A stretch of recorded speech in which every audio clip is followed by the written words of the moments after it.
Hello traders, Gary Wagner here, approximately 10 o'clock in Honolulu, 4 o'clock in New York on Friday. And as we say on the islands, happy Aloha Friday.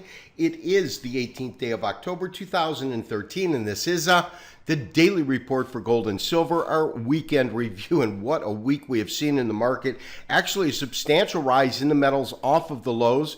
We are currently looking at two half-day Japanese average charts. We have gold on the left, we have silver on the right.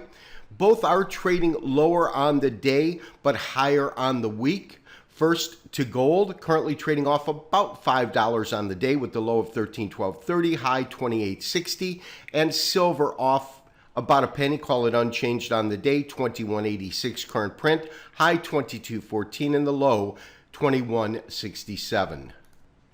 We have seen one incredible week in the precious metals markets. Just to give you an idea of what kind of rise we saw, I'm quickly putting up a weekly chart. And so the one candle that we'll be looking at represents the entire move of the week, and that's this green candle here. You can see that roughly on the lows, you're looking at, what, 1250? And in terms of the highs came in yesterday at 1326. But it is a larger green candle, but you notice how the current effective close, that's the top of this line, is actually above the prior week. Well, when we take a look at the actual trend line itself, and now we're looking at a half-a-day chart, back to the half-a-day chart, all I've done simply is created an upper level resistance line, and this upper level resistance line is simply pegging these tops in the market and then extending the line. There is no doubt we had a clear and definitive breakout as this market moved up $40 on yesterday's trading. Once we had the ceiling, the debt ceiling and budget deficit crisis, not so much averted as much as kicked down the road, kicked the can, so to speak. So for now, at least until January 15th, we do not have a dilemma here. However, that is something that's going to rear its head, but we'll talk about that later. At least for now, we have had an effective compromise in which they have raised the debt ceiling and talked about negotiation and talks. But on a technical basis, you can see that the market is clearly broken above this shorter term resistance line. And the reason that I say shorter term is because when we look at the longer term resistance line, we'll have to pull up another chart to see the longer term trend line, resistance line, and that would be this resistance line here off of this weekly chart and these highs. And of course, this was the high that we couldn't get through, but that is different from this particular resistance line, which is the resistance line that we were looking at on the shorter term chart. We're looking at a daily chart. This is the continuous contract of COMEX gold. And we identified a pattern yesterday that's not only a significant pattern, but an extremely rare pattern, simply called a tri-star bottom. Now, on this daily chart, as this marketplace came down, what you can see is a series of three dojis. And a doji, of course, is where the open and close are either identical or extremely close in terms of the open and close. And the way that a tri-star looks is as follows. Now, really, when you're looking at a tri-star, the definition of a tri-star really is the fact that you, in essence, have your V or pivot point. You have a series of three dojis, and the middle doji is below the first two, like we're looking at in this particular formation here.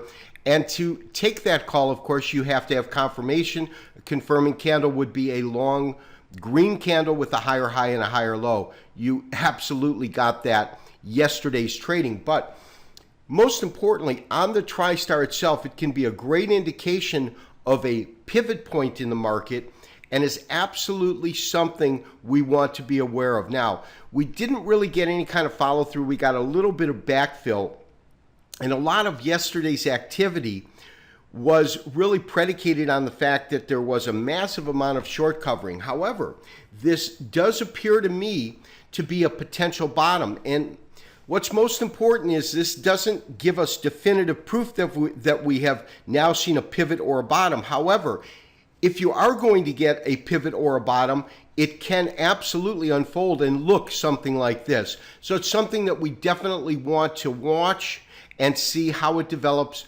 especially at the beginning of next week. So what are we looking at in terms of major support and resistance levels? And to illustrate that, what I've done is I've put up a weekly chart with Fibonacci retracements in there, and of course there are different time sequences, but here's the important levels that I'm looking at. When this market came down, it hit a low of 1181, and of course 1181 now is a line in the sand, absolute and utter support in the market. However, when we do a fib retracement from this most recent rally, which is 1181 to 1435, the 76% retracement level of that is 1242. And if we look at the low that we had this week, you can see that that matches up pretty precise in terms of where the low is and where the Fibonacci 76% retracement falls. So right now, absolute support has got to be pegged at 1242. In terms of resistance itself, we broke above many points, including 1300. And so the next real level begins at 1330. And 1330 is an area that, unless this market can effectively trade above and through, I'm not convinced that we have complete technical evidence that we have that pivot or bottom in place.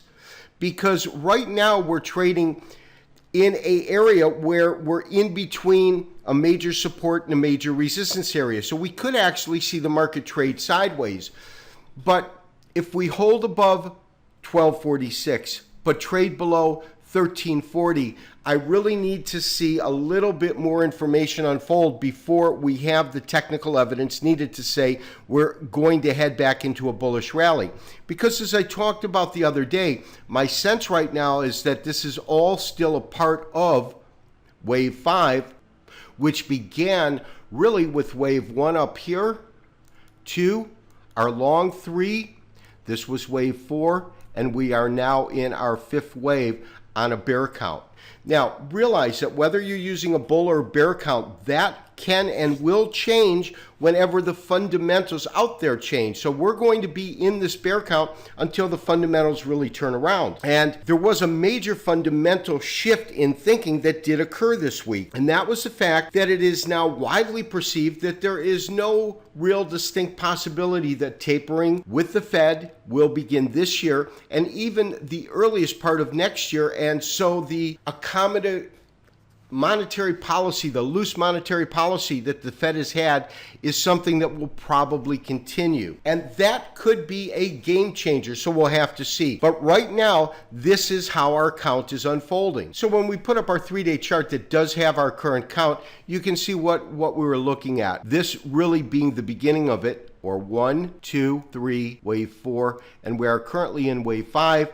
A flat wave 5 would take us to 1170, a truncated would take us above, and of course what's called a standard zigzag would trade below, and the lowest I think it could go would be 1,000, but I don't really believe that we're going to see that kind of pressure. I personally don't think that it will break through 1170. We haven't gotten any evidence of that as of yet.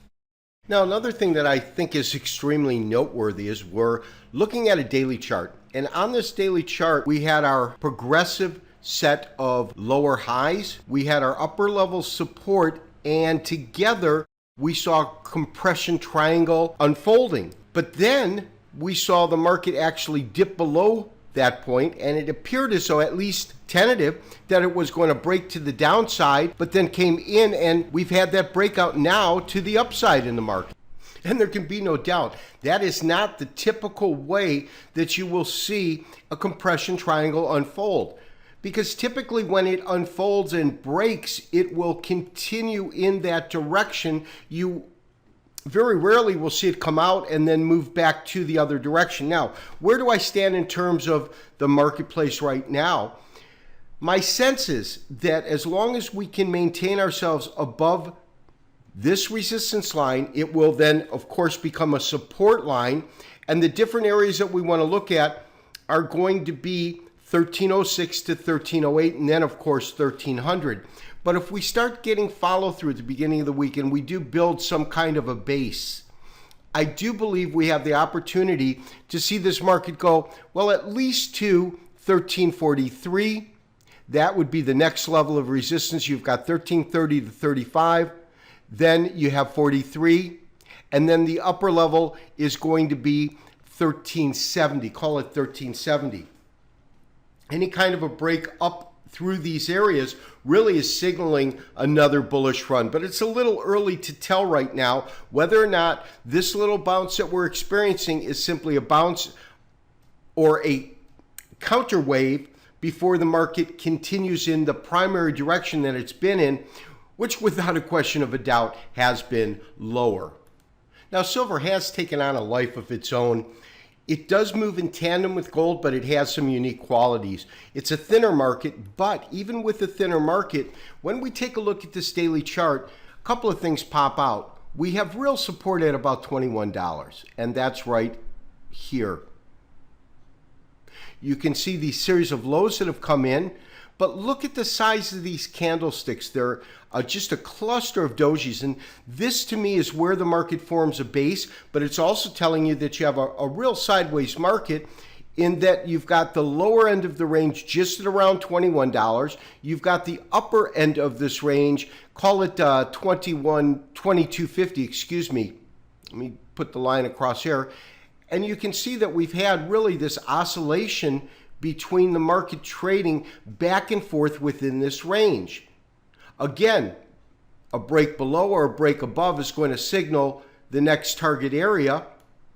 But as long as it's trading within this range, we in essence have a sideways market. If we see gold break, I would expect silver to break above this. If we see gold break to the downside, I would also expect silver to break to the downside. And the areas that we are looking at in terms of support, call it about $21, $21.10. That should be support. You've got real support down here at $20.60. And that, of course, is a 61% retracement, and that's where these series of lows came in. You have these absolute tops that come in right in here, which is at our 38% retracement level. And that retracement level is from our move from $18 up to about $25. This has been Gary Wagner, wishing you, as always, good trading. Most interesting week this week. We'll see what the markets bring us next week. Have a great weekend. We'll talk to you on Monday. Bye-bye.